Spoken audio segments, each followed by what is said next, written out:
This time on Watchers of Tomorrow, the whale probe first saw this in theaters.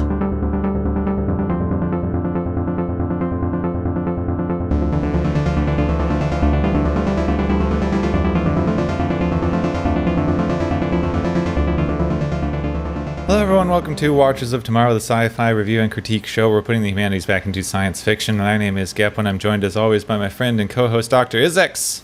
Hi. And this week we have special guest star who does his own Star Trek podcast called The Beige and the Bold, which I'd recommend checking out. Both of us have also guest starred on that at one point or another, so please welcome Van Velding. Hey, what's up? So, you got also 9 Deeps of Space as well. I do. That was on hiatus, but it was just another friend of mine hadn't seen Star Trek, so we opted to watch it together. And from TOS, from the original series, and now we're into Next Generation. So this is my second time watching this movie for a podcast. Well, hopefully we are not covering too much of the same ground, but we'll see. Star Trek 4 has a lot of aspects to it. It's got a lot of facets. Yeah, it's going to be a real test of just how deep we can go on the whale movie. Yeah. The more humorous of the Star Trek movies, perhaps, as well. Yeah. Maybe we could talk about humor, the nature of humor, and how it makes us feel. So, of course, this episode we are covering Star Trek 4, The Voyage Home. Finally got there. We're like more than halfway through the movies now. It's the one with the whales. Who calls it The Voyage Home? It's the one with the whales. Yeah, it's the whale movie. Yeah, Star Trek 4, Whale Time! Originally released in November 1986, so we're finally into movies that happened when I was alive. Hooray! Story was by Leonard Nimoy and Harvey Bennett. Screenplay by Steve Merson and Peter Kieres. Basically, most of the people who worked on some of the last movies. The writers of this went on to write some stuff called Back to the Beach and Anna and the King, which I am vaguely familiar with. Oh, the King and I, but it sounds like an adaptation, maybe? Yeah, an adaptation of The King and I, which I don't think I saw that version. This movie was also directed by Leonard Nimoy, who directed the last one, but this one he's also starring in, which made it more difficult to direct. And this movie concept was Nimoy's. The studio said that they wanted him to come up with something and direct something. He was given a ton of actual freedom on this project, as opposed to the last project, which was pretty set in stone, because the studio didn't want to take a ton of risks on it, but also because of the narrative needs of Spock being dead. Yeah. If you're going to bring a guy back from the dead in, 86, you have to establish that.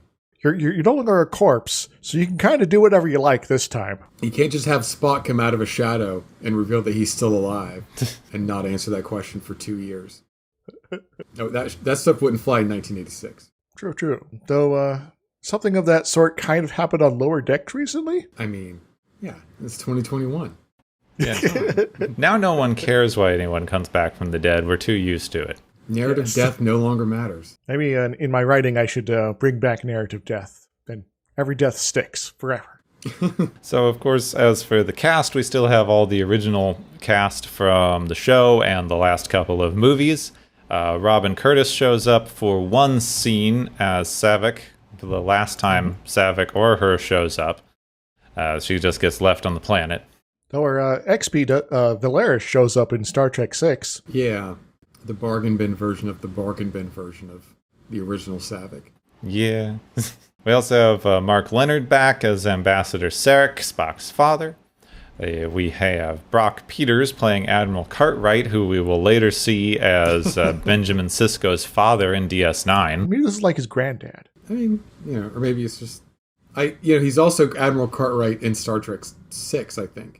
Yeah, he shows up for Cartwright twice. I just think it's interesting because Star Trek reuses actors a lot, but it's not this often that they reuse actors playing humans with no makeup.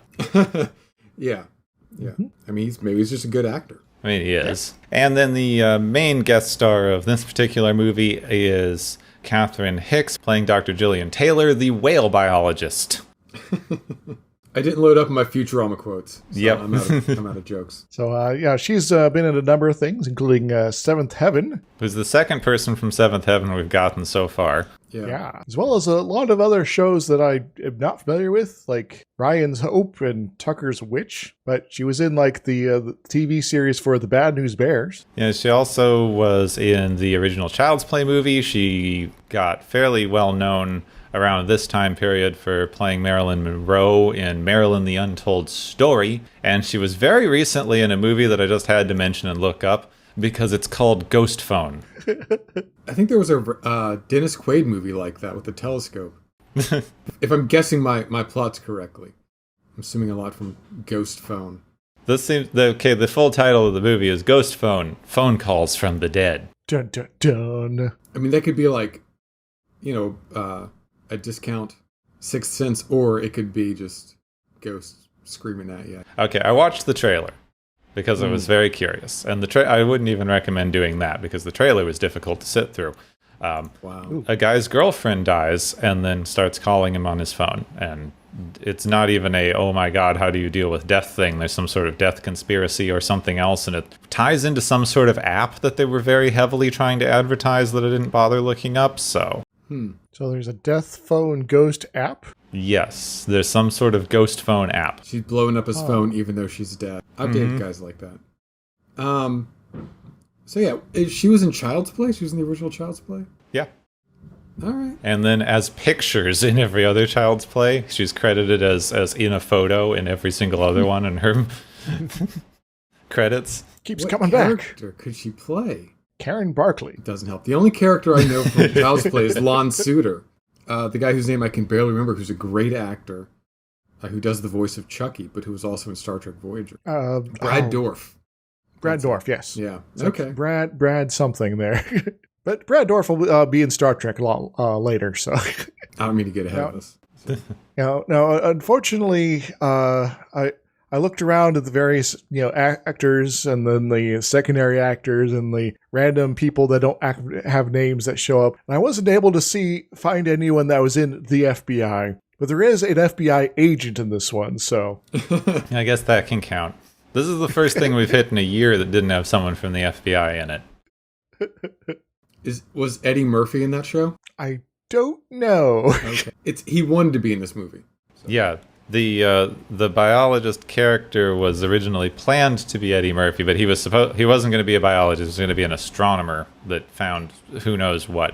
But yeah, he didn't like I think he didn't like the original script, so he signed on to something else, and they rewrote it into this. I mean, 80s Eddie Murphy had options. Yes. That he did. Be anything you like. And also, this is the last time in any of these movies that Michelle Barrett shows up playing Christine Chapel. And she apparently had a fairly major role in the original filming of the film and got cut down to exactly one line. Oh, man. And she's now commander. She became a full doctor for the motion picture, but, she's been climbing the ranks here. And it's like, I'm going to be captain and then going to be super admiral. Let's show all these guys up. Yeah. I don't know if the movie's intended, but they imply a lot of rich background for these characters that directly contradicts these people who've been on the same starship for 20 years. Yeah. A bit. Like everyone else is going out there, getting ranks, getting new assignments, making friends, having kids. And then our crew, mostly, a few notable exceptions, are just like, we're just going to chill together forever. It's a pile of commanders on this one ship. Yeah, eventually the entire Enterprise is just Admiral Kirk, Captain Spock, Captain Sulu, Captain Chekhov. You guys could, run an entire fleet yourselves, but we don't want to. We just want to hang out together. Yeah, I don't know why Scotty and Kirk end up with the futures they do, and they could have just made this entire ship into a nursing home. And just transitioned, The Enterprise dash nursing. It'd be a cruise ship for a little while, let them enjoy their golden years, but then eventually you'd get the nurses on board. And just park in orbit somewhere. fewer stage magicians. More I could get some random, cloud aliens to drop by occasionally to make their lives interesting. For stimulation, Now, don't make them too excited, but they do need to have a mystery to solve every few weeks. Otherwise, they get upset. So yeah. So anyway, Star Trek 4. Yeah, I feel like I derailed your cast listing. I'm sorry. We're probably going to have a decent amount to talk about with this movie, so we should probably get to the synopsis so everyone knows what we're talking about. Yeah. We open in space, and a dark cylinder flies through space, encountering the Federation ship Saratoga. They attempt communication, but all attempts fail, and they must inform Starfleet that they've contacted a mysterious new device on course for Earth, because apparently that's how we're starting all of these movies. Look, I want to mention that this chump ship that has to get beat up to show how dire the situation is has a woman of color in command. That's progress. That's true. They really want to forget Turnabout Intruder ever happened very quickly. Yeah, they do. Turnabout what? I don't remember an episode called that. So back on Earth, the Klingon ambassador is showing some clips from the last movie and demands Kirk be handed over for the death of the Klingon crew that was on the Enterprise when it was destroyed. However, Sarek shows up in a pretty badass move and points out the Klingons, in fact, destroyed a Federation ship and were illegally on the planet, among other bad things they were doing. So they really don't have anything to complain about.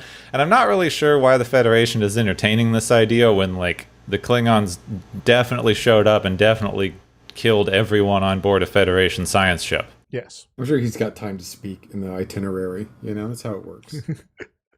Oh, man, it's the Klingon ambassador again. He wants to...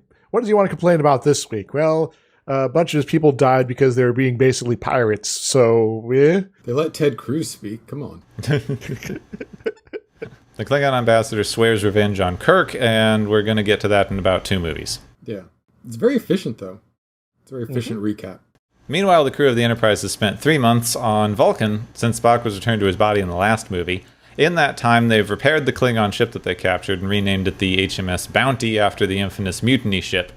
And they've also decided that it's time to head back to Earth and face the consequences of stealing the Enterprise to save Spock. They also did some remodeling inside, but we're not supposed to remember that. They said they repaired the thing and remapped some whatevers and doohickeys and thingamabobs.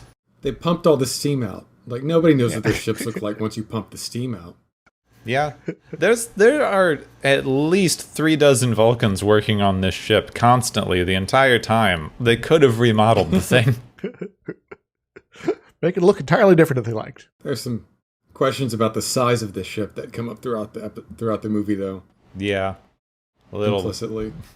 How many decks does it have? I don't know.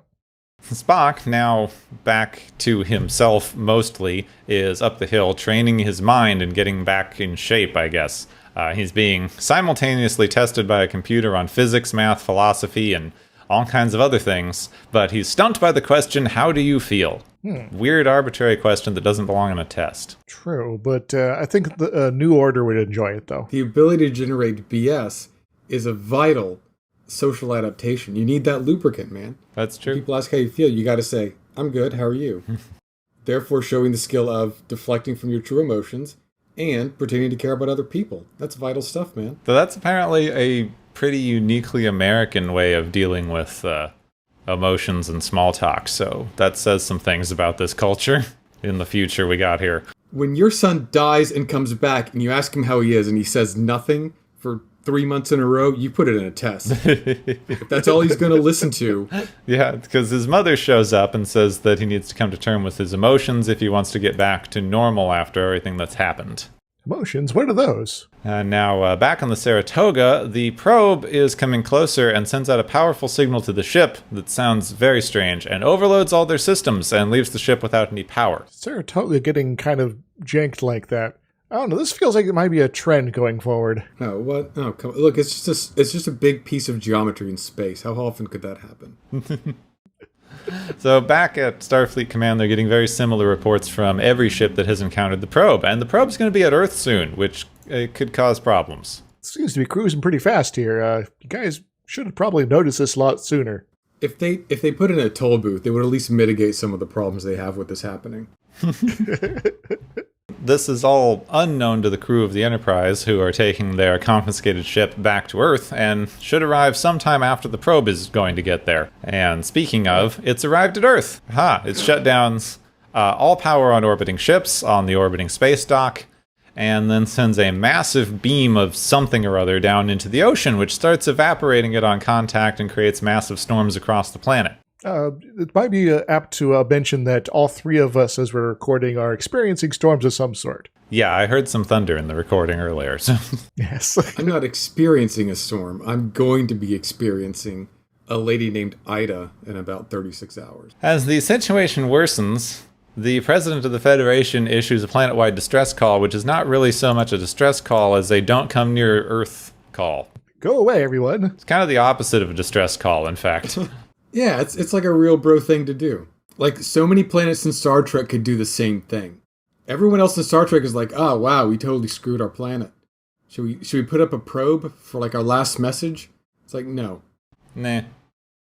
It's like the Resicans and no one else. Let whoever shows up next, like, find the plague. It's fine. Get horribly mangled with our death robots or energy spheres or mental psychic crystals or whatever. Special shout out to those people in Voyager who actually made a probe that did the opposite. So this, as well as many other distress calls, is picked up by the Bounty, as well as the probe's signal, which they can't make heads or tails of until Spock recognizes the arrogance of humans, who think the signal must be meant for them and not other life forms on the planet, especially being that it's aimed at the ocean. And when the signal is adjusted for density and salinity and all that other stuff, it transforms into recognizable whale song. Dun dun dun. Specifically that of the humpback whale, which is pretty unfortunate because humpbacks went extinct in the 21st century. I mean, you don't know. The humans could have cities in the ocean. They could have had them. True. I imagine probings void the warranty on Atlantis a little bit. I love two things about this. One, Spock instantly recognizes the song of an animal that's been extinct for 300 years, which is kind of an interesting one. And also, Kirk asks if you can find humpback whales on any other planet. Look, there are probably rats on Vulcan. Probably. You know? He's like, no, they were indigenous to Earth. Now, sperm whales, if you wanted sperm whales... They accuse Klingons of having fleas. They didn't say, oh, those Klingon flea bags. You know, they're like, oh no, they're just Earth fleas because they don't put a planet in front of it. While I see your point, I seriously doubt that a humpback whale made its way on board a spaceship and then cross-pollinated itself to other planets the way that a rat could. They fit on a 6-man bird of prey. Spoilers. Maybe they snuck in. We've got whales again. Swim on in. Yeah. Now, I will also point out that there's a bunch of planets throughout the galaxy that we find throughout various Star Trek series that for some reason have humans there for some reason, because some alien race thousands of years ago decided to abduct a bunch of people and take them there. And it's rarely like other alien species, but specifically people from Earth. So why not whales? That is fair. That is Kirk fair. and Spock have seen like 2 or 3 identical Earth planets. Like, maybe we should go check out that planet with the Native Americans and see if they have any whales. Maybe the lack of Jesus on the Roman planet killed all the whales. The whale song is catechisms. It's them going door to door. Now, it's possible that the planet with the plague and the kids that lived forever, might have had their whales die as well due to that whole plague business. But you never know. You could check that one out too. The children hunted the whales to death. They never really decide to check any of these other exactly like Earth planets, do they? That's a good point that I hadn't thought of, because those planets are so ridiculous you forget they exist. Our only remaining book was Moby Dick, and we decided that Ahab was a role model. Yeah, they didn't find that one after the gangster planet. Yeah. So Kirk, of course, comes up immediately with the solution to this problem, which is to go to past Earth and get some whales. This seems like a bit of a stretch. Look, it's not like, where are the whales? The question is, when are the whales? I just think it's interesting how sometimes they're like, yeah, time travel is the solution to all of our problems, and sometimes it's like, well, time travel's basically impossible. Well, they are traveling around in a vehicle that was very recently owned by one Christopher Lloyd, so... Yeah, you can't deny that. It is weird that more people don't do this. I just feel like when he's like getting it detailed by the Vulcans, he's like, do I want the undercoating? Yeah, Spock's dad's paying for it. Time travel worthiness? Sure, okay. Put that in there, too. Yeah. So they quickly contact Starfleet to let them know the plan, but they do lose the signal before anyone can tell them that it's probably a bad idea. The bounty flies straight at the sun at high warp and slingshot themselves around entering time warp, which is in this movie is a really fancy computer animated sequence of floating heads that was, my god, mind-blowing at the time because it used digital scans of the actors' real heads. Oh, yeah? Giant floating heads. They all awaken over Earth. It's definitely 1986. They have it on a newspaper later, but they say, late 20th century. And they detect whale songs coming from San Francisco because they always time travel to San Francisco. Even when they're not time traveling to the present day, they're time traveling to San Francisco. I thought Edith Keeler was in New York. Oh yeah, they did go to New York the one time. But when Cisco goes back in time, it's San Francisco again. Mm-hmm. And when they go back in time to meet Mark Twain, it's San Francisco. Okay, I mean, the Cisco thing, they were beaming down to San Francisco anyway. But I can't explain the Mark Twain. I will give Enterprise points because they went to Detroit instead, but They should have gone to San Francisco. Exactly. I lost track of the time travel in Enterprise. They probably wound up at San Francisco at least once. I remember there were Nazis at some point. Enterprise is a blur. We'll eventually get to it, don't worry. It'll still be a blur. So they cloak the ship, because they're in a Klingon ship and it can cloak, that's very convenient for them, and head in closer. But there is, of course, though, a problem because the Klingon ship is not built well for time travel, and the dilithium crystals are decrystallizing because of the time warp. And there's no way to recrystallize dilithium crystals. That's crazy. We can't even do that in the future times. Except we can now, because as Spock points out, they could use high-energy photons created from nuclear fission. But they don't have nuclear fission in the future because they use nuclear fusion, which is safer. But apparently if they did use it, they could do this impossible thing to their dilithium. I just want to say that another social grace that Spock seems to have forgotten in his death and resurrection is to just give us 5 minutes between when Scotty says something impossible and when Spock goes, "No, it's not." A grace period. Show the man some respect. Yeah, just anything. It's like, you can't do this. I wouldn't say you couldn't do it. I've heard about this one thing, and... So they set the ship down in Golden Gate Park, surprising two comic trash men who never show up again, and decide to split into teams. Uhura and Chekhov are on nuke duty. McCoy, Scotty, and Sulu are in charge of making a whale tank, which leaves Kirk and Spock to find them some whales. Hooray! Now, it's at this part of the movie that I start getting really kind of curious about where exactly they are, because I've been to San Francisco, and I've seen some of these places. I've been to Golden Gate Park. Yeah. I ran an Aberrant campaign in San Francisco, and I like maps, and I looked around it, and they teleport and slow travel to a lot of places. There's Market Street. There's the big triangle building. Yeah, they land in a park in the middle of the night, and then it takes them until the morning to get into the city proper. Oh, yeah, that's all right. Yeah, just give me an hour's walk, maybe. So, yeah, I haven't been to San Francisco in a while, but I don't remember it being that big. But it's a movie. They want to put you in the movie places, the places where you recognize things. So, true. Kirk figures out that they need money, and he pawns the glasses that McCoy gave him 2 movies ago, possibly trapping these glasses in an infinite time loop. Oh no! A causal loops. There we go. Yeah. Also known as the bootstrap paradox, because it's impossible to pull yourself up by your bootstraps, but apparently time travel allows it to happen because you already did. Because these glasses were never created. They always exist. Are they not the result of a ship of Theseus type of scenario, where parts of them are replaced? It possibly could be. Either it's that, where they get repaired over the time at some point or other, or they never got made by anyone at all and are just trapped in this weird little loop in history. Though the lenses would probably replaced at some point. Then would they still be antiques? Depends when the lenses were replaced. But the frames themselves are infinite years old, so, So the 2 non-whale teams find some leads in the quite prominent Yellow Page ads. I can't tell if this movie is sponsored by the Yellow Pages or if it's just supposed to be a joke. I think it's hilarious. So, imagine advertising informing people. So Chekhov starts asking everyone, like random people on the street, if they knew where to find nuclear vessels, because it's the one thing that anyone remembers him doing in this movie. Yeah. And also where Alameda is. But every single one of them says they've been here before. Sulu says he was born here. And they also say the city hasn't changed that much. How do they not know where Alameda is? Well, maybe everything across the bay was consolidated into the greater Oakland cityscape at some point, and so, Alameda is just part of Oakland now and in the future, maybe, I guess. There was a nuclear war.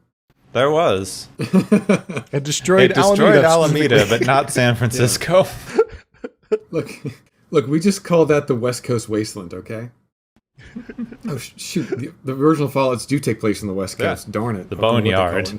The Boneyard. Yeah, it's called the Boneyard for a couple of years. And that's LA. San Francisco was called something else that I can't remember now because I barely remember Fallouts 1 and 2. Yeah. So Spock quite publicly knocks out a kid on the bus for playing music too loud. And everyone's happy. Yeah, that's relatable. It's a nice song, but relatable. Yeah. I mean, apparently this is based on something that happened to Nimoy. He was in line at a supermarket and someone was playing music too loud. And he was like, I would so nerve pinch the snot out of this kid. That's the dream. Kirk does his best to explain swearing as a necessary part of language in this time period. Spock never quite gets it, but it's just played up for comedy. He just says damn a lot. Yes, you have to use colorful metaphors in order to get people to pay attention to you. Otherwise, they just ignore you, Yeah, it's a great use of that dark Placean ability to do something wrong the right way and to make it funny. Mm-hmm. Mm-hmm. So they arrive at the bus's destination, which is the Cetacean Institute, a museum dedicated entirely to whales, which is actually the Monterey Bay Aquarium. Excellent. They didn't even change the logo, which I thought was hilarious. They've seen advertised around the city that this place has 2 humpback whales currently on exhibit, which doesn't make any sense. But they join a tour group led by Dr. Gillian Taylor, who gives an overview of how endangered whales are in front of some really gory whale hunting footage in the background. Yeah. So don't be eating dinner during this bit. No. Yeah, but hey, that's the reality of it. They move on to see George and Gracie, the humpback whales, who are in a massive saltwater tank, and probably large saltwater tank. Which is actually kind of impressive, but, this works for them. I mean, the way it's configured, it seems like you would go downstairs and watch the side of the tank and not see the whales a lot. Yeah. You do what you can with the sets you've got. Also, George and Gracie were a comedic duo from the mid-20th century, for those of you who don't know them, except as whales. So Kirk's quite excited at their luck. They found a male and female humpback whale in a confined space, so all they need to do is beam them up and leave. Hey, this is massively convenient. But Jillian soon reveals that they are on the clock because the 2 are going to be moved from the museum and returned to the wild in a number of days because of funding problems. Again, our old nemesis, capitalism. Now they do mention a few other things later that there's the logistics and the cost, of course, but there's maybe some reason they don't want to keep them there for very much longer because it'd be bad for the whales. I mean, it would be very bad for the whales. Yeah, I think we're jumping a few scenes ahead. Yeah. Yes. Okay. They just hit. Now they go down to a better underwater view of the whales, but Spock's missing, and they can clearly see him jumping into the tank to mind meld with one of the whales. Yeah. As you do. Some good reaction shots from everybody in that scene. They've got a couple of amazing old ladies in this movie. They do. They do indeed. I have personally argued for them to get awards of some kind, some sort of recognition as actresses. So Jillian is pretty understandably upset and kicks both of them out of the museum. Spock, however, was able to communicate with the whales, including their intentions to take them to the future, and the whales seem to be broadly on board with the plan. It's like, the future where we get the entire ocean to ourselves and no one's hunting us anymore? Sign me up. Walking home, the pair is spotted by Jillian, who offers them a ride, which I don't understand her at all, but fine. It's like, hey, you 2 possibly dangerous people who crazily jumped into a whale tank need a ride. I mean, she says she's a sucker for a hard luck case, and they seem harmless. Yeah, and she has a tire iron. Yeah, right where she can get it, too. So don't try and mess around, anybody. She's confused by the pair's behavior, but is interested in their interest in whales, and also the fact that Spock knows that Gracie's pregnant, which no one knows except Gracie. Dun, dun, dun. She agrees to talk over dinner. Spock, however, hates Italian food, I guess, and so they drop him off You back like at the Italian? park. It has Yes. meat in No. it. Yeah, oh, yes. Not all It's of it. vegetarian. It can be vegetarian. Maybe it's not vegan. I mean, it can It's be. impossible for Italian cuisine to be vegan. No, it's not. It's just tomatoes and pasta? What's that? It can be. I live with an Italian, and I have learned to cook many Italian things, most of which are vegetarian and a lot of which are vegan. That's impressive. The entire cheese thing is Italian-American, which is an entirely different beast than Italian. Ah. All right, I believe that. This is also San Francisco, so it's probably Italian. It probably is. And also, they ruined pizza somehow. We'll get to that, but I'm not sure what they're doing with pizza in this town. I was completely focused on the beer for that scene, but we will get to it, yeah. So Chekhov has located nukes. They're on the aircraft carrier Enterprise, and the pair is going to beam in later to harvest the particles they need. That's all the information we need from them right now. Scotty and McCoy have found a plexiglass factory, where Scotty's posing as an expert to get a factory tour, and Sulu's flirting it up with a helicopter pilot outside. It's kind of adorable. Scotty doesn't have any funds to buy the massive amount of plexiglass they would need to hold a whale tank. But he does offer to trade for large panels of plexiglass. In exchange, he's going to show the head of the company the chemical formula for transparent aluminum, something the guy, probably invented anyhow. Hopefully. I mean, he did Hopefully. now. I'm wondering if there are less responsible time travelers while at the same time lacking malice. And just two more reckless guys who shouldn't be allowed in the time stream.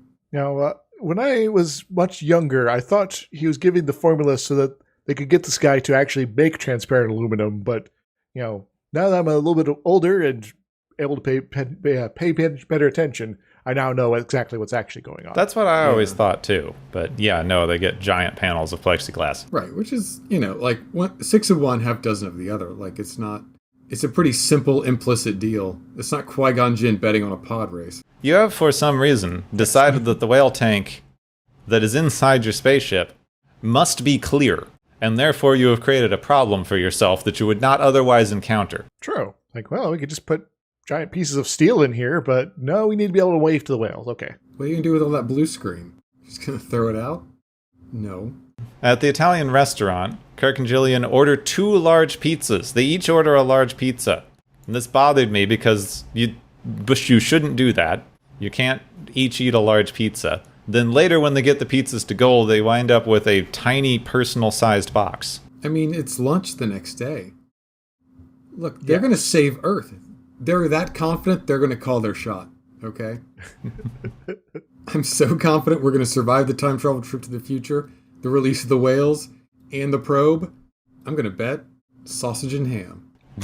Well, it's pepperoni and mushroom with onions. Pepperoni and mushroom. I was gambling in that one. Where's the pizza at the end of the movie, though? Oh, damn, they got to go back for the pizza. They should have had one scene of them all sitting around on the bridge trying to figure out how to eat, like, old-timey pizza. You don't know if they've eaten pizza. All we ever see them eat is food cubes. Yeah. Yes. You got fork and knife. You got crust first. You got roll. I like the New York fold, but, I had to adopt that when I moved. I mean, yeah, it exists along a two-dimensional plane, basically. Yeah. That's how you make pizza. That's how some people make pizza.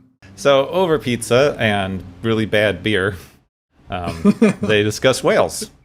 Kirk can't tell her what's going on to start, but then he can later. But she doesn't believe him anyway, so, Yeah, once they establish the premise that she's not going to believe him, he can tell her. And he has a face journey when it comes to that beer. Yeah, he does.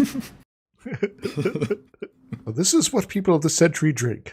Oh, dear. Yeah. So even though she thinks he's definitely either lying or crazy, she does reveal enough to tell him that the whales are not just going to be moved soon, they're going to be moved tomorrow. And that's convenient. It's both convenient, but also, I guess, why are you giving, tours the day before then? Just because business as usual.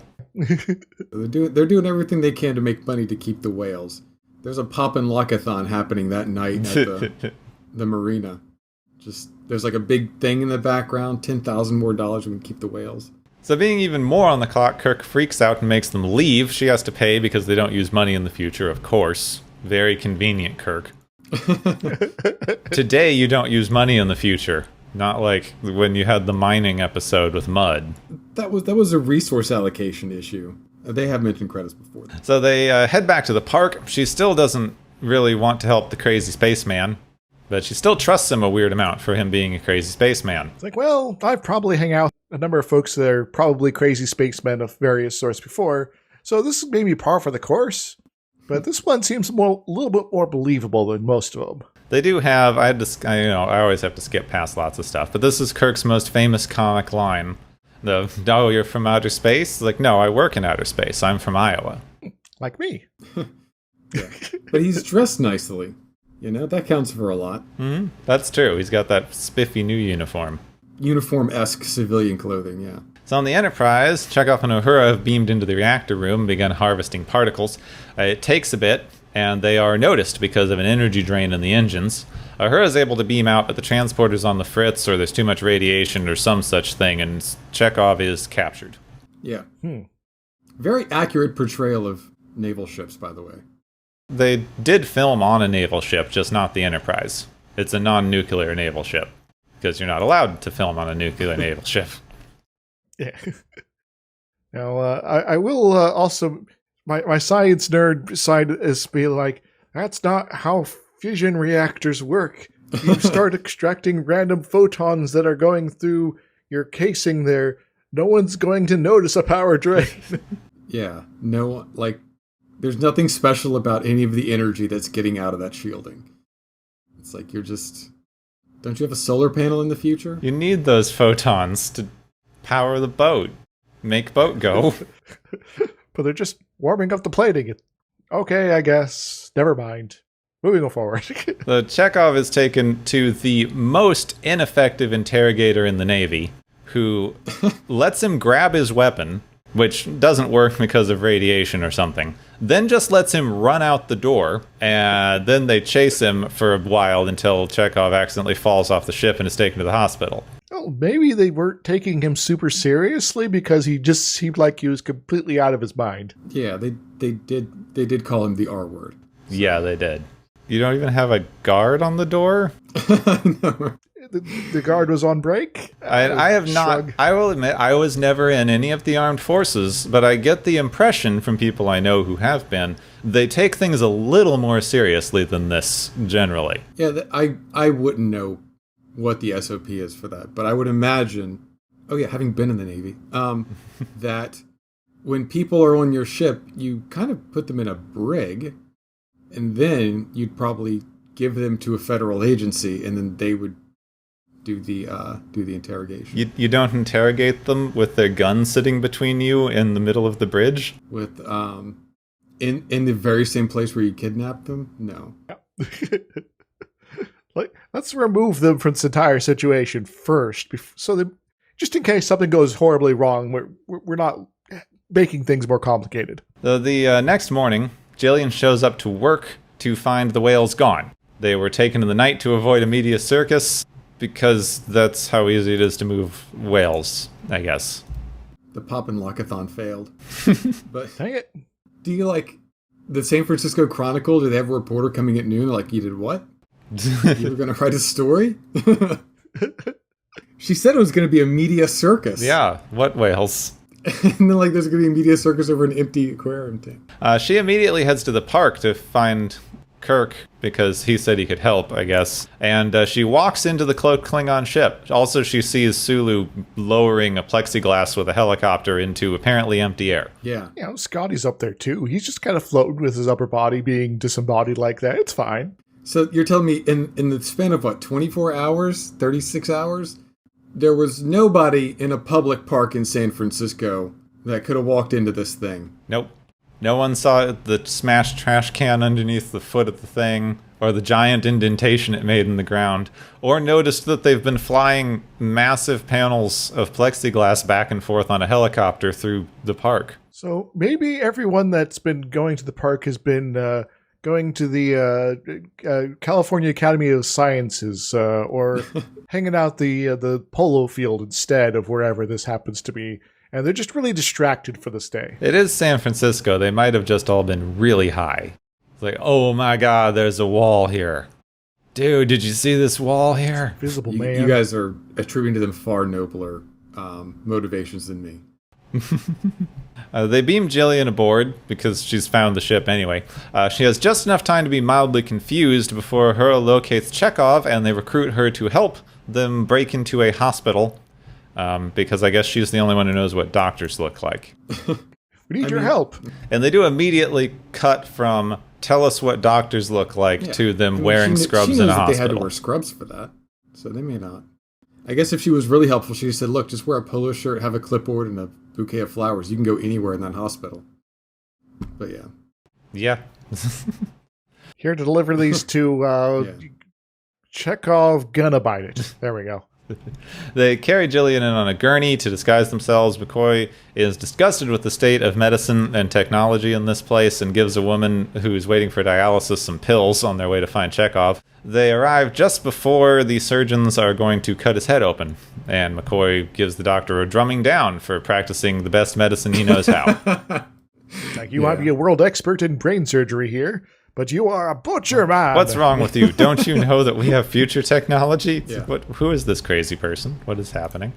So they lock the doctors in the closet and fix Chekhov with their future doodah. Head thingy. The police give chase. On the way down, they pass the old woman again, who's very excited about her new kidney she just grew. And the team is trapped in an elevator that's empty when it gets to the next floor. Yeah, that was a quick diagnosis, by the way. She's like, wow, I don't feel like I need dialysis. And the doctor's like, really? Puts his hand down her throat. He's like, oh, you do have new kidneys. Crazy. That's true. It's like, oh my God, new kidney. New kidney, who dis? Yeah. The miracle workers at this hospital are only on the diagnosis end of things. So they all materialize in the park because they just beamed out of the elevator. And they're prepared to find them some whales with the radio transmitter tag that they have to track them. Now that she trusts them enough to give them the transmitter number. They could have saved themselves a lot of trouble if she'd just done this earlier, but I guess you don't want random people to know a radio transmitter code. That's going to do them no good because the whales are in Alaska. I mean, look, whales can fast travel if they've been somewhere. They could be back in San Francisco at a moment's notice, you know? Look, if they can transmit sound through space, let's just accept that physical laws maybe don't apply to whales as much as we thought. That's true. It might. Wait, this might explain cetacean ops. So it's all those paintings of whales flying through space are way more literal than we take them. Surprise! So Kirk says goodbye to Jillian, but she grabs him when he beams aboard, and they don't have time to discuss the matter. Also, it's great that transporters can adjust for mass on the fly like this, otherwise you'd have a lot of problems. Yes. Well, I have her arms here. So they fly out to sea to track whales. Spock also has a bit of a problem because it's impossible for him to make the calculations necessary to return them to their time and account for an indefinite amount of water and whale that they're going to bring on board. So McCoy has to teach him how to trust his gut, which will finish his process of being back to his old self, I guess. Yeah, it's kind of that's Spock's character arc. Yeah, which is a bit of a weird one for this. He's like, I can't do these incredibly necessary specific calculations that will keep us all from dying, and I consider that an issue. Goy's got, you need to learn to trust yourself. Just guesstimate it, son. Oh, okay. Like, okay, we are going to fly into the sun, but fine. But best guess is good enough for this, right? Yeah. So they find the whales, but they're not the only ones. A whaling ship is also given chase. The bounty arrives just in time that the whale harpoon bounces off the invisible side of the ship, and they uncloak to scare the pants off of some whalers. The whalers go, da-da-da-da-da-da-da, run away. Yeah. It's good. Satisfying. They're also like the closest things we have to a villain in this scene. So this movie. Yeah. I mean, they could have blown them out of the water, but, you know, I guess they were being nice. And they're just trying to earn it. But the temporal prime directive. Oh, that went out the window when we made these windows. So they beam the whales and several tons of water on board. It's then off to the sun. The ship's barely holding together, but Spock's gut instinct works fine, and they return to exactly the same time they left. They did, however, forget about this whole probe energy drain thing and immediately start to crash. Yeah. Lots of questions about the range of effect on that and how close the Earth is to the sun. I feel like the answer is not very, actually, but Yeah. Well, there was some stuff about braking thrusters, and they were going like warp 10 billion or something like that. And, weird stuff's going on here. So they just set it up so they'd calculate that they just happened to pop out in the right place, I guess. So they splash down under the Golden Gate Bridge. Then the shoddy Klingon cargo bay won't open because nothing on this ship works. Dang it, Vulcans, you had one job to make the ship perfect. Scotty bravely runs away, and Kirk has to go in. The crew evacuate. Kirk swims down to blow up the emergency release on the bay and lets the whales out into San Francisco Bay. Different kind of bay. The whales do a little dance. The probe leaves. Earth is saved. Let's never question this again. Okay. Kirk and the rest of the crew, though, still need to stand trial for their whole stealing a ship thing. Given that they just saved the world, they're all let off with a warning, except Kirk, who's demoted to captain and given command of a ship. He's definitely thrown into the briar patch on that one. So. Yep. He says goodbye to Jillian, who's now head of whales or some such thing. And Sarek is proud of Spock, who's back to him old self. She's the only scientist on Earth who knows how humpback whales work. And they put her in, without even getting into that, a ship that's going somewhere else. Well, they're not very specific. She says science ship, and we do later learn that there is a Federation Navy.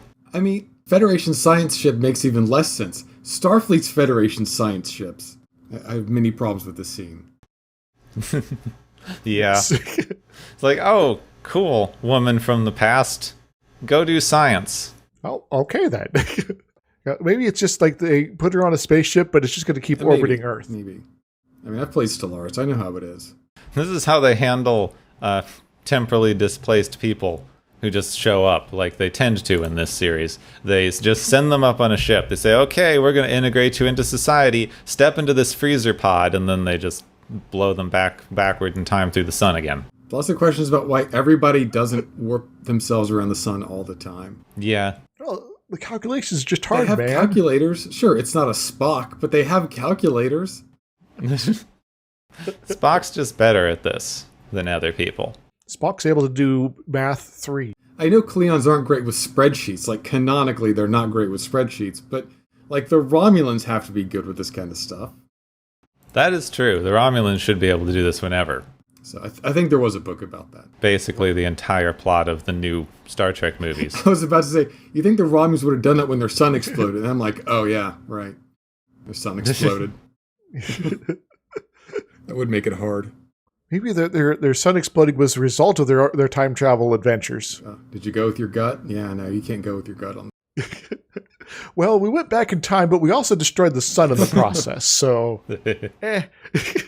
After all their tearful goodbyes and whatnot, the whole Jillian's never going to show up again scene, basically, they get taken up to space dock to find their new ship, which is the Enterprise A. Exactly the same ship they had before, but with an A painted on it.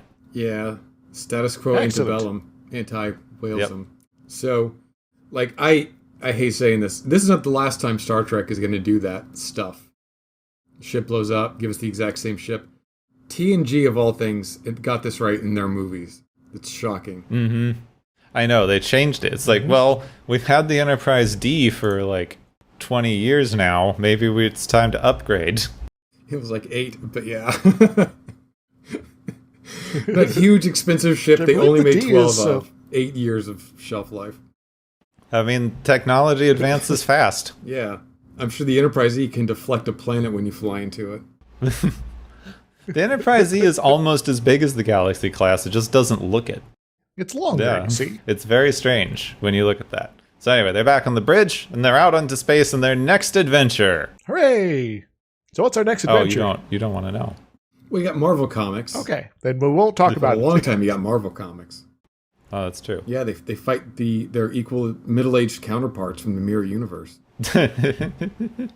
Oh no! It's I feel like one half of that pair would have hung it up at that point, but nope, still going strong. So, barring future adventures, that was Star Trek IV, the whale movie. This one is interesting to me because it's really changed perception over the years. Because now it's like the one everyone knows is the environmental movie, but it's explicitly in the text, like it says in the movie, and it definitely was at the time. It's very specifically about whaling, not environmentalism generally, which I know is a weird distinction to make, but like the way that we view environmentalism now is very different from how it was viewed in the mid-'80s. Yeah, I guess environmentalism at that point was sort of piecemeal in a way. Yeah, in fact, I found this really interesting story that I'd kind of come across way back, and I looked it up again for this. The entire whale movement basically spurred what we now think of as modern environmentalism in a really big way. Like it's actually kind of interesting how they focus so much on whale songs in this movie, because whale songs were kind of what they used to get the general public interested in environmental causes. Yeah, I know a lot of the cast was interested in whale stuff. Which is not an accident, because I found this thing. So, like, in 1966, the military was trying to record underwater dynamite explosions and accidentally recorded a bunch of whale songs. What does that sound? Yeah, they got in the way of the thing they were trying to record. They passed this on to a cetologist, which is the real name for a whale biologist, a guy named Roger Payne, who listened to the songs a lot and recognized that they were repeated patterns and actually a pretty complicated form of communication, possibly one of the more complicated forms of animal communication we had yet recorded at the time. He recognized that he could use this to try to foster a public awareness campaign, and so instead of just using these things for scientific research, he got them made into records and basically just gave them to anyone who wanted some. He gave them to a bunch of recording artists, he gave them to news networks, and eventually he got a meeting with Judy Collins, who incorporated them into a 1970s album called Whales and Nightingales that went gold. So that is why whale songs wound up in so much like music and media and other things from the 1970s on. The whale takeover. Then later on, nearer the 80s, Greenpeace got their hands on these things and used it to kind of kickstart a giant environmental campaign, which is what influenced this movie and actually spurred a lot of legislation and international feeling that stopped whaling. Because something that's weird to remember now, because Save the Whales is kind of this like abstract concept to a lot of people, like who grew up like in and after the 80s. Whaling was really common up into the 80s and 90s. Yeah. Like it started getting banned in the 80s, but it was really common in the 80s. Like whales were nearly extinct for a bit. All right. I knew it was bad. I didn't know all that. Like most countries in the world still did it. They were being used as like cat food and things, which is pretty ridiculous. What about all the ambergris? The precious hamburgers, yeah. So yeah, this movie is actually like it's one of the media things that kind of spurred on the environmental movement as we think of it now, specifically because they decided to use whales and whale song as a giant public relations campaign. Indeed, and this was kind of at the trail end of that public relations campaign as well. Yeah, because then you get to the 90s and it's more like, Captain Planet stuff. They were even having like they all cited, like Nimoy and several other people cited seeing the documentaries about whales and whaling on like National Geographic and things as a direct influence for why they wanted to make this movie. So the U.S. was back in the day one of the big whaling countries as well. But the moratoriums that started popping up were kind of became a thing because the U.S. kind of switched over to being anti-whaling during that period. So without that being sort of the case, then whaling would probably still be a big thing, honestly, given sort of trajectories and various coalitions there. Yeah, we've now kind of moved from most countries in the world doing some amount of whaling to only about 6 left that do it. Several of them only do it traditionally, very, very traditionally. There's places that don't use modern equipment very specifically because it's a traditional thing, and they don't want to catch too many whales because it's actually against their religion to not use all of the thing that they catch. Mm-hmm. And they don't have many cats. Yeah. Oh, yeah. Now environmentalism has changed to the point that we could read this as a, like, environmental climate change movie or any other number of things, because it's become such a weird, nebulous idea instead of these very specific things of save the whales, save the pandas. Yeah, it is. Well, the whale probe was all about global clouding, I guess. Yeah, I mean, the idea is, hey, look, if the whales die, we don't know what they're holding up, so maybe that'll destroy us. And now we have much clearer connections to the stability of the environment and the stability of human society. And we're still not doing it. Like, even with the probe, I think people would continue whaling nowadays. Probably, yeah. I mean, you don't know what happens to these two whales. Now, I can imagine they get cloned a lot, maybe. So I'm sure you can introduce some genetic drift in their offspring. So Probably, since they have the genetic ability to, like, mate non-viable humanoid species together. Genetic tinkering is only illegal if it doesn't involve, aliens or whales. So we're good. There is this, there's this weird underlying thing in this movie, though, that they don't address. They completely forget about this in every other iteration of Star Trek, which I guess is probably for the best. But they very heavily imply that whales are a fully sentient animal, which, fine, I guess, like, we haven't talked to them enough to try to know. But also that they're intelligent enough that they are in communication with extraterrestrials, have been for longer than humans have existed. And, I mean, I guess the extraterrestrials just want to know that they're still here, because they do leave immediately. They're just like, are there whales here? Yeah, cool. yeah, I mean, it could just be like the aliens themselves. That there are space whales out there? Yeah, that they're actually destroying other Earths, and so they're using the whale song to convince their own people not to destroy more parallel Earths. As like a societal outreach effort to save the Earths. Like, listen to this whale song. Be socially conscious.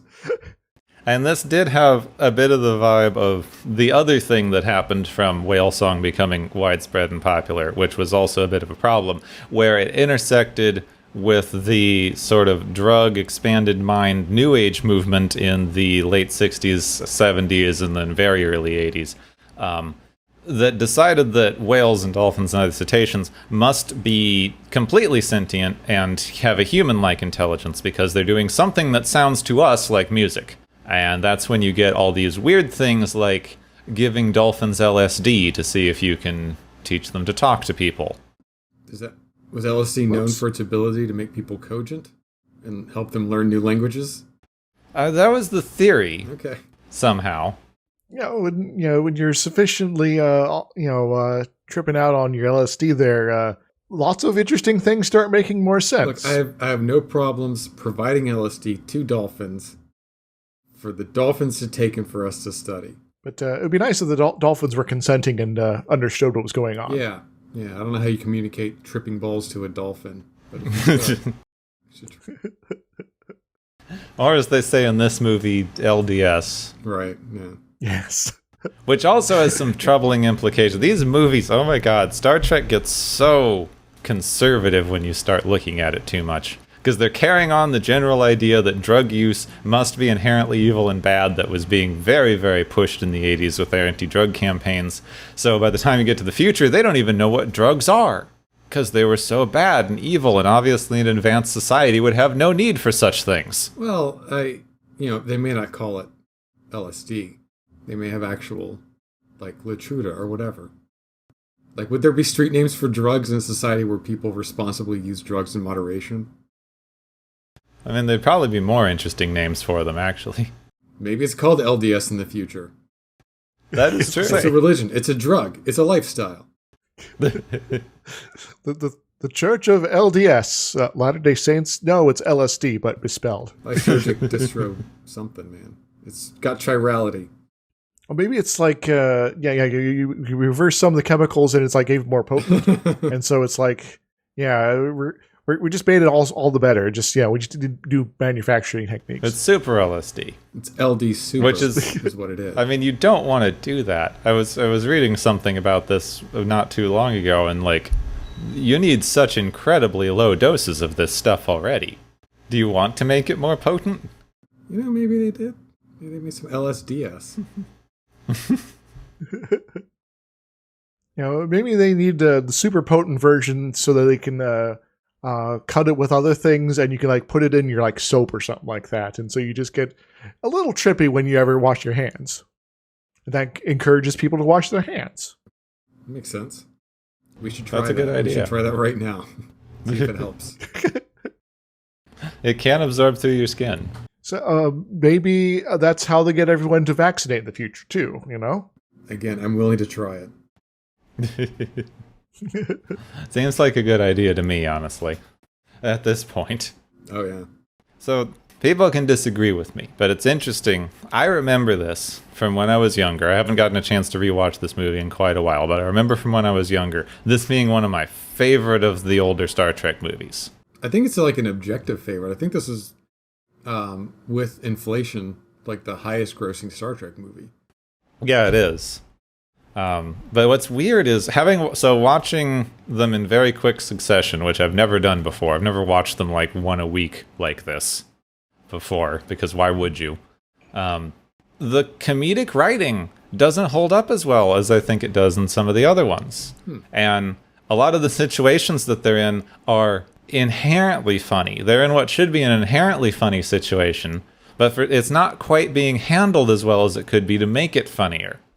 They're not doing a very good fish out of water thing with this, and the banter between, especially Kirk and McCoy, but the banter between the crew was a lot better in Wrath of Khan and Search for Spock. In this one, it's all falling flat again for some reason. I'm sure my opinion's colored by nostalgia, but I always enjoy watching this movie. See, I thought my opinion was colored by nostalgia. Like, I watched this and was like, oh my god, this is my favorite. I'm really looking forward to watching it again. And it's like, it's fine. I guess I'm sort of a little bit in between you two in some degrees, because I did get enjoy some of the, banter, especially with, Kirk, Spock, and McCoy there. As Kirk's kind of being not himself, but kind of trying to slowly progress to being himself again, because the memory transfer stuff there with his Katra, it kind of comes off as he has just been downloaded, and so all his old memories are like new memories, and he's sort of having to sort things out, and so you get this moment with like McCoy kind of coming up to him, and could be kind of a jerk potentially, but kind of actually like almost encouraging him with this sort of banter there, that there's some restraint there that it's being used to sort of McCoy understands that Spock's not there, and Spock's not there quite yet, and sort of trying to respond as he feels he should, but isn't quite as he used to be.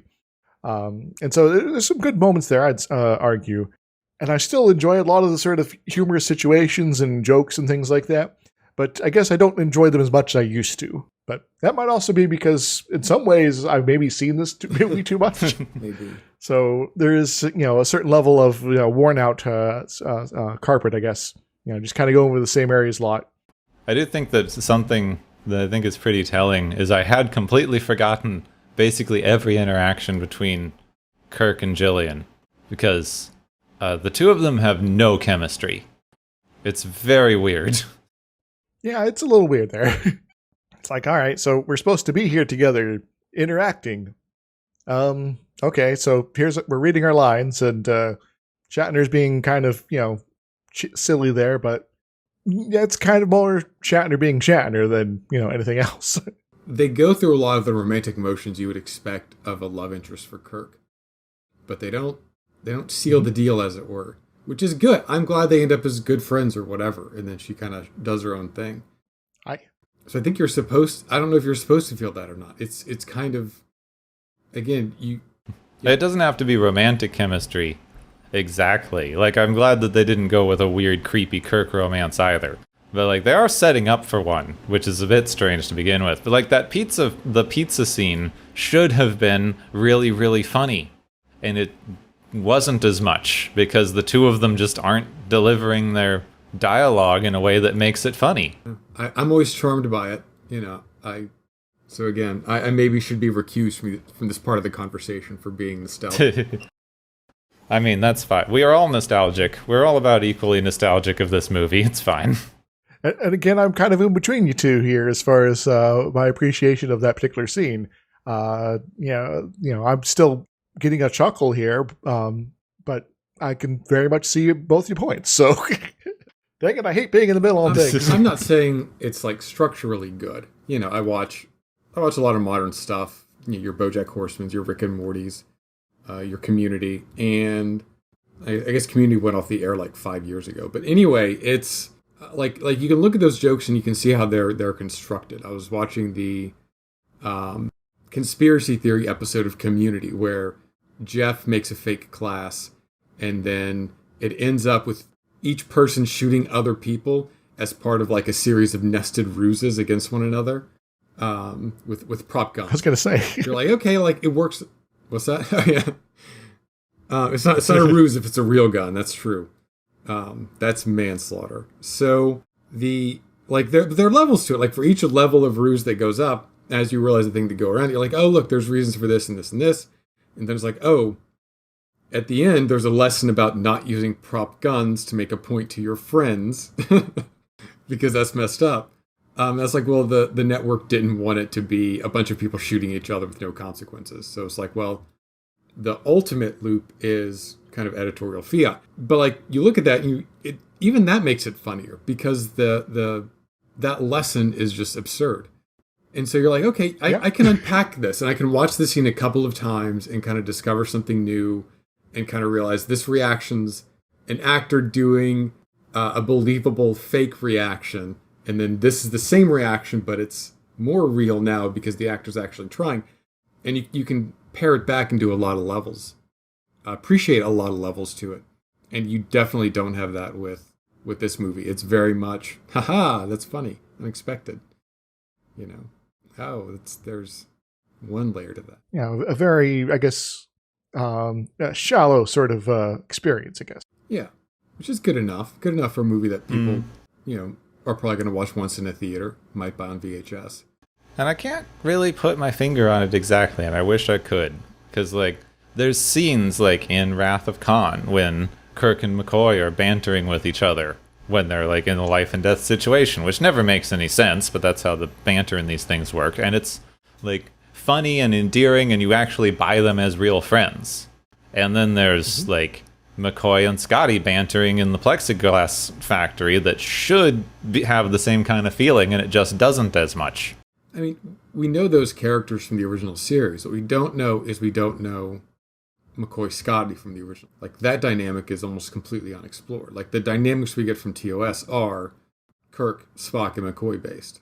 The rest of them are just kind of I guess. There's a few singular sort of, back and forths that, pop up occasionally, Spock and Uhura, have sort of interactions a few times that were kind of interesting and character building, but that's kind of more unusual than the norm here and doesn't really pop up at all in this movie. So when TOS kind of shifts to being an ensemble, you have characters who are broad archetypes plus Uhura, and that's not anything bad about Uhura, it's because they never wrote much personality for her. She sings sometimes. That's a talent Nichelle Nichols has.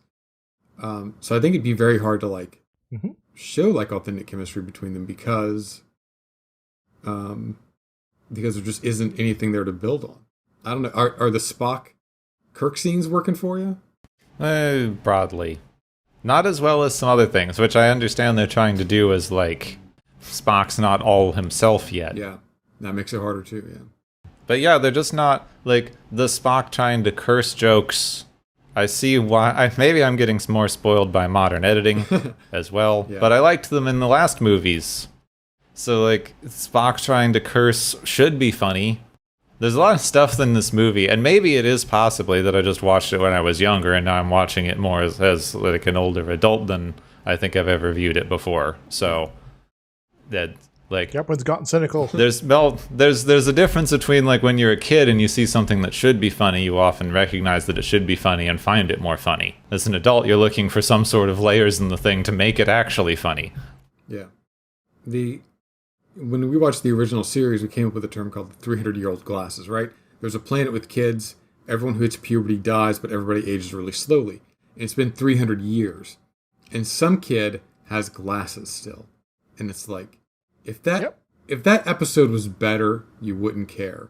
But it's not. It's Miri. It's not very good. And you're like, I'm so bored. My brain needs something to occupy itself with. Why does this kid have glasses again?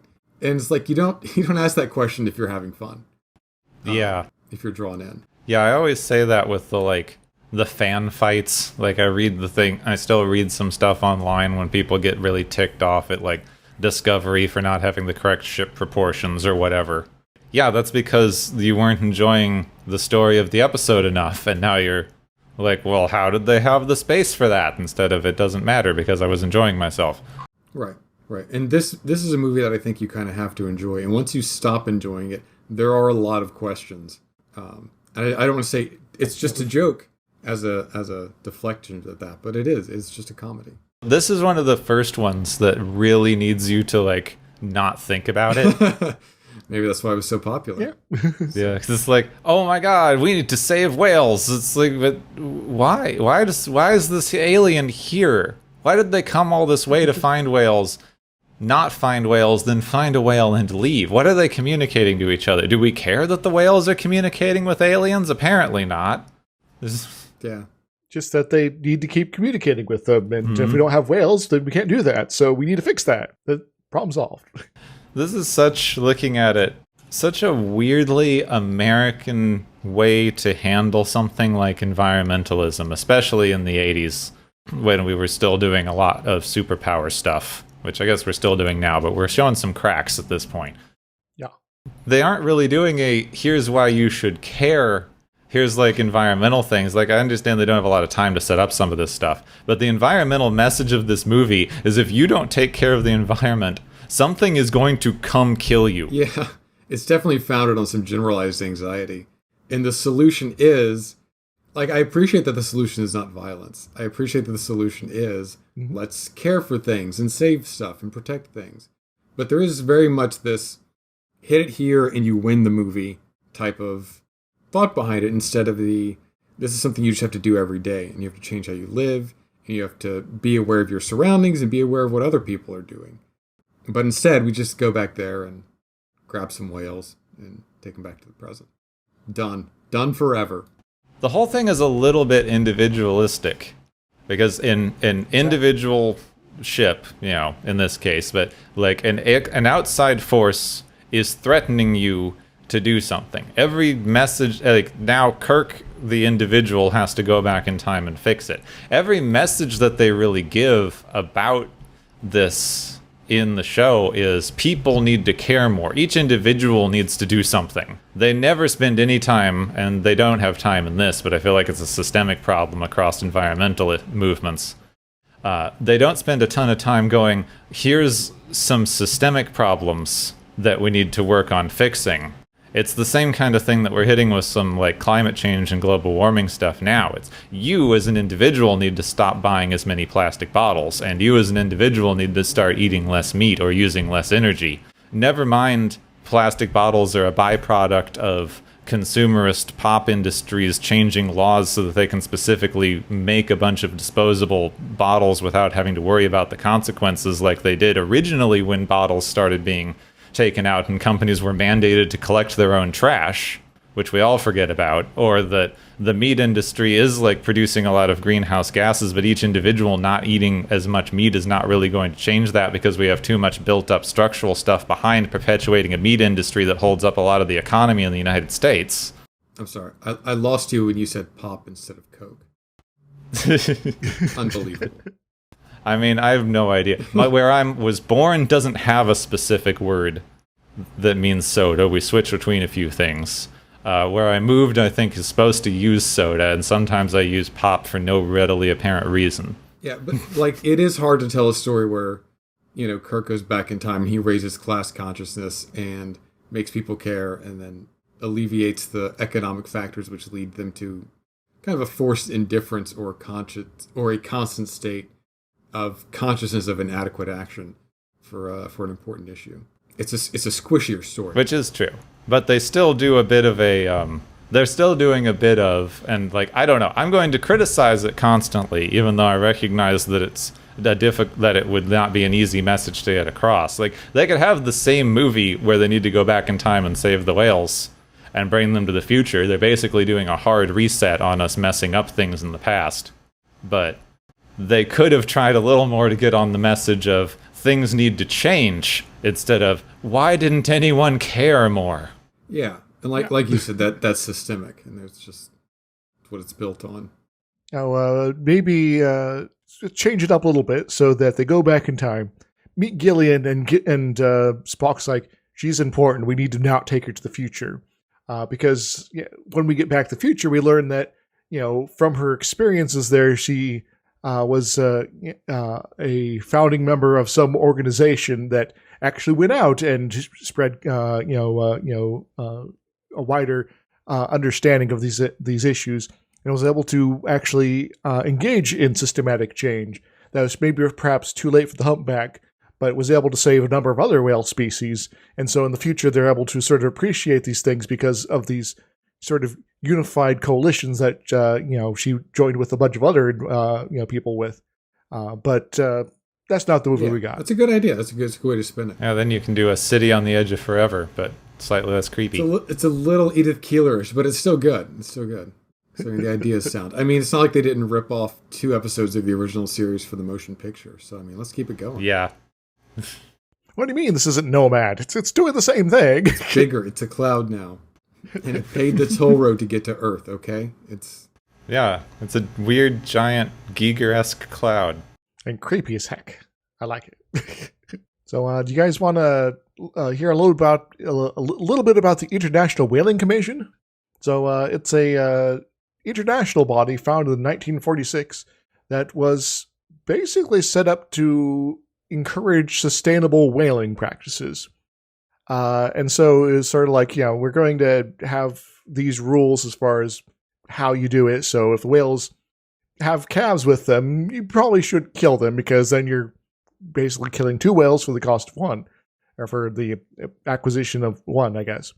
And so, they had a bunch of rules out there, as well as sort of whaling limits and things like that. But as we sort of already talked about during the 70s and 80s, there's sort of an upwelling of support for having more limitations and moratoriums and things like that on whaling. And so the IWC actually in 82 is like, we're actually going to have a full moratorium here.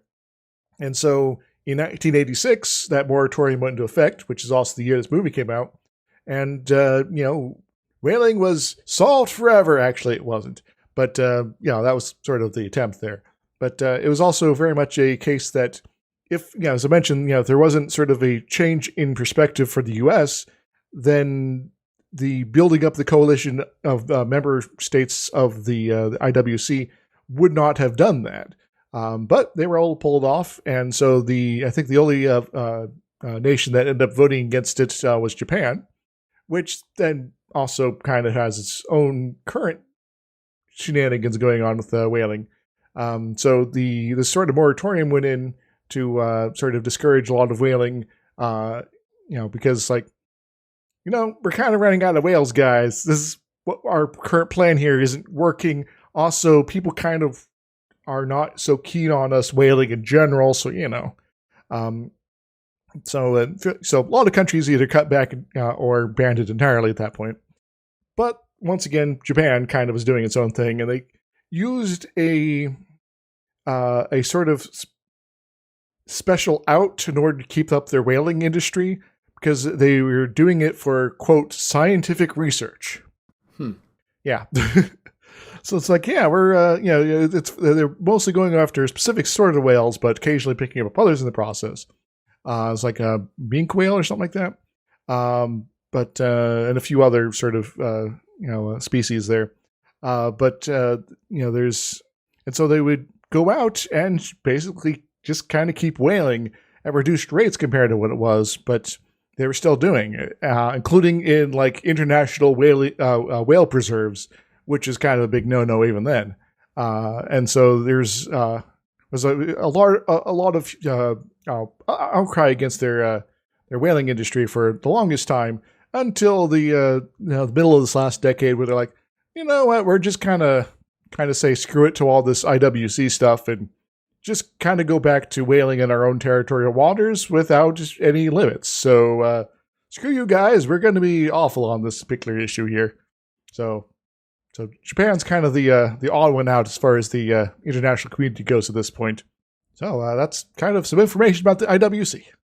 Which is like, you can tell things get really bad when an industry like that decided that they had to self-regulate. Yeah. Which was happening right before this, because the humpback whales did get a moratorium on hunting for a while, but one of the things that spurred on the Save the Whales movement was the idea that as soon as their populations increased, they'd go right back on the hunting list. Mm-hmm. And then end up right back to where they were before. Which has been criticized as a flaw in current environmental practices, because that's what's happening with wolves exactly now. Number of years of reintroducing wolves to Yellowstone and other spots, and it's like, oh no, now there's wolves everywhere. Let's start hunting them again. It's like, God, come on, guys. We don't have a case study for what would happen without whales, but we have these interesting... there's been a bit of a shift in our thinking on environmental practices like this, because there was for a bit this vague idea. We didn't understand the interactions in environmental stuff very well, but there was sort of a vague idea that something at the top of the food chain probably wasn't going to affect things as much as if you remove something near the bottom, like, pyramid structure. But we got an interesting case study, which I think I may have briefly mentioned in an episode way back, with wolves being reintroduced to Yellowstone.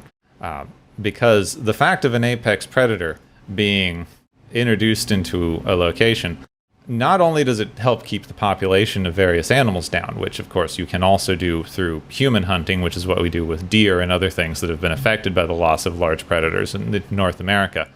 But the thing that people didn't actually predict was how much having predators in the environment changed the behavior of prey animals, to the point that the pathways and other things that were being used by deer and moose and other prey animals and herd animals in Yellowstone changed to the point that it began to literally redraw the course of rivers in the park. Because the animals now had to avoid open spaces and waterways and other positions that would make them vulnerable to predators, which in turn reopened up certain habitats to beaver populations that had been sort of driven out by how many large herd animals were moving through the area, which then changed river courses back to where they were when the beaver dams were built. And it basically redrew the entire landscape just through the fact that they reintroduced an apex predator. Interesting. Sort of a series of dominoes in a way. Now, I don't know what that would do with whales. They probably introduce a massive amount of food into deep ocean ecosystems, and they definitely do something to the krill population. Yeah, I'm definitely liking... Because they eat a lot of krill. Definitely liking those documentaries that show stuff at the deep ocean. It's a weird-ass place. It is. It would be great if you could see, if the movie could more organically integrate some of those chains and the knock-on effects of that, instead of having a giant sausage with the ball on the end. Shout at Earth until the ocean's boiled. It'd be a slightly more organic consequence for our actions. Yeah, it is a very... apparently Earth is fine. We've had whatever number of mass extinctions. At this point in the Star Trek universe, we know whales are definitely extinct and buffalo are definitely extinct. Well, they're not extinct anymore. Those are the two that they mentioned specifically. They fixed the whales. This also leads to an interesting question, which is something that we're mildly struggling with now, to whether it would be ethical or desirable if you had time travel to bring back extinct species. I mean, we're just going to hunt them again. Unless we're going to restore their habitats and protect them, then what's the point? Well, we're hitting into this a little bit because there's talk of whether or not we should... there's possibilities of breeding back certain wild populations through closely related species. We could do controlled breeding and get something that is either nearly the same or very similar to an extinct species.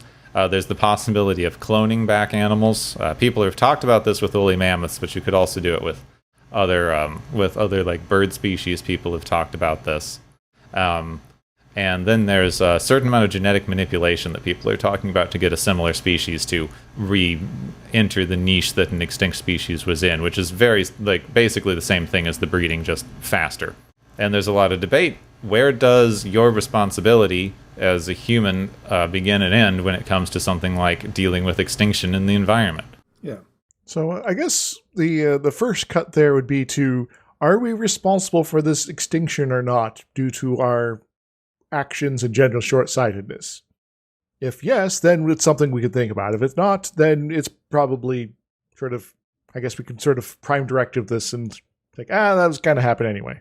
Well, there's a weird line between it was going to happen anyway and whatever we've done, especially with how much humans have affected the environment. And then you also have a thing with how long the animal's been gone, because arguably, we don't know what would have happened in their evolution, but something like a mammoth, there's decent amounts of evidence now that humans may have been a significant part in their extinction.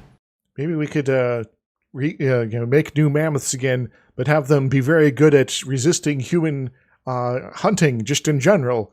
And so they're now covered in body armor and fire weird gases at us. We did manage to, of course, get on to environmental issues and climate change and how doomed everything on the planet is, which usually means that it's time for the galaxy's favorite game show! Woo!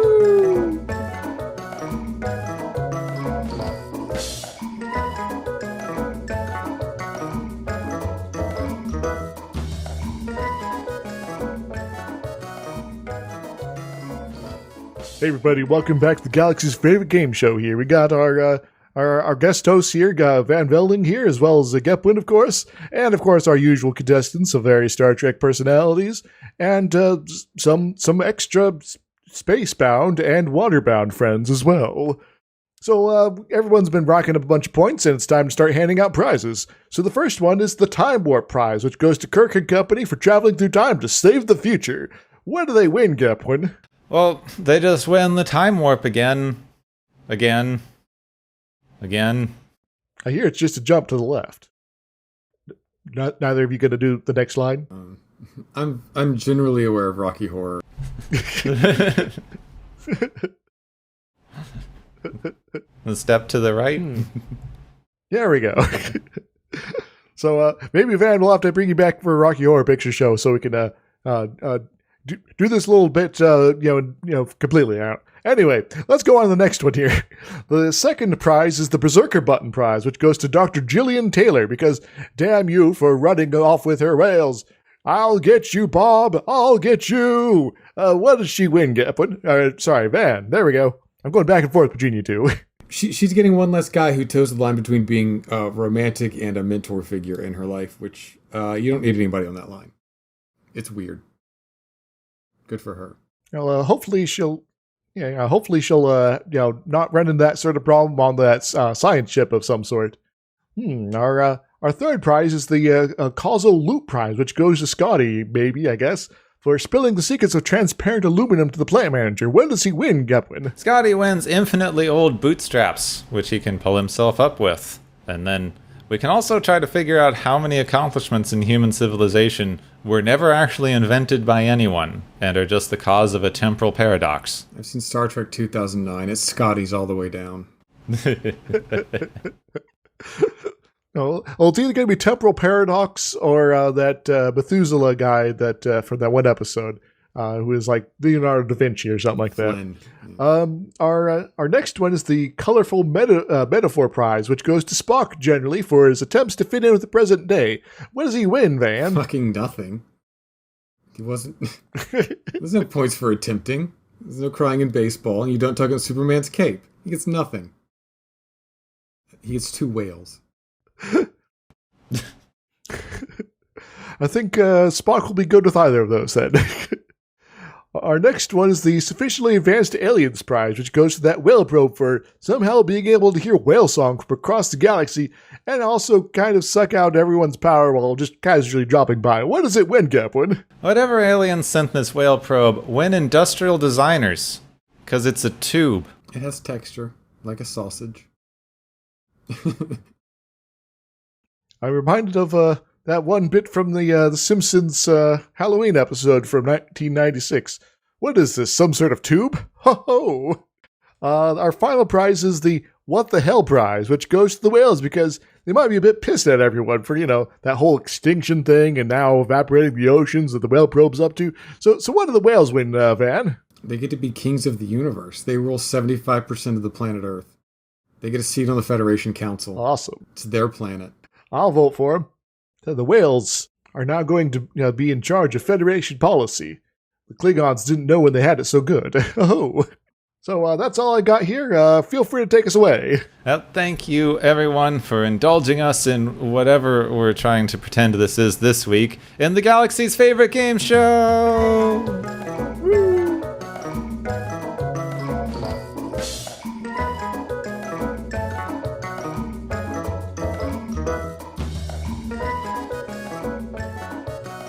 All right, so that was Star Trek 4. One thing, just really quick, that we didn't get a chance to mention in here, there's this continuing story that some environmental groups didn't like the way that they were filming so close to whales, so they had to bring them to the set and show them that they were actually large animatronics. Yeah. I know that fact because I listened to our go-through yesterday from The Beige and the Bold. I'm like, oh yeah, no, this is a nice little fact. So, it was good. So, it's very satisfying, but they were good animatronics. Yeah, they were pretty good. It was pretty good effects on the whales. Now we're gonna splash you with our fake fins here. Also, I learned when I was reading this, when they were filming the scene in the bay with the bridge, they were filming a scene by the bay, and one of the cables that was tied to the animatronic whales got caught on a nuclear submarine and was dragged out to sea. Wow. Bye. Whoops. Yeah, they don't know when that happens. They just know if it stops them. That's about it. Well, unfortunately, Van did have a schedule conflict, so he had to go, but you can find Van Velding and the Beige of the Bold podcast, which both of us has been guests on. It's very much worth listening to. A lot of fun. So, next time, now, there was a bit of a contract thing that Leonard Nimoy and William Shatner had, where anything that Leonard Nimoy got, Shatner got. And Nimoy's directed 2 movies now. So that means Shatner gets to direct 2 movies? Well, 1 movie. He gets to direct a movie, and that's what we're gonna do. It's probably a good thing that was only 1 movie, honestly. Yeah. Yes.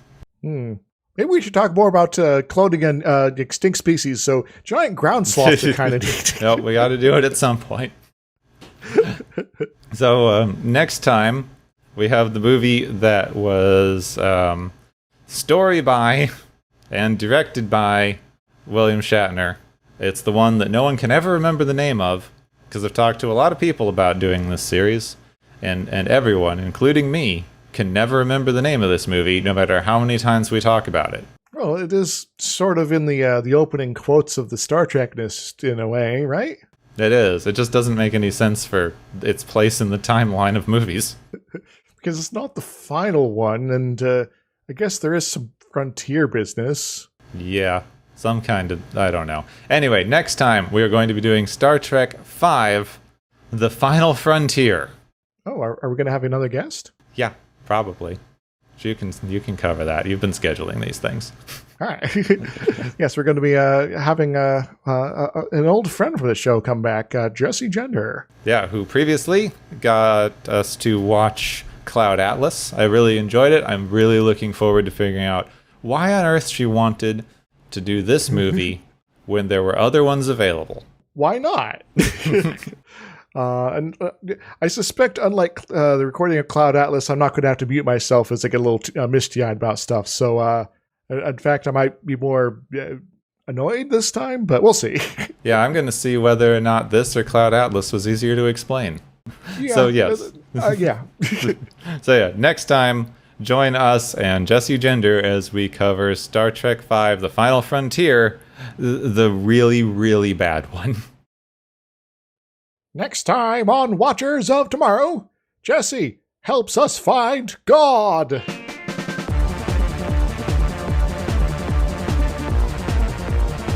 You have been listening to Watchers of Tomorrow, a podcast on science fiction media. Find and follow Watchers of Tomorrow on Podbean, YouTube, Spotify, iTunes, Google Play, Stitcher, Pocket Cast, Spreader, Digital Podcast, and perhaps many more to come. If you enjoy our podcast, make sure to subscribe for more. And where possible, make sure to rate your experience or leave us a review. You may find Gepwin on youtube.com/Gepwin and Twitter @Gepwin.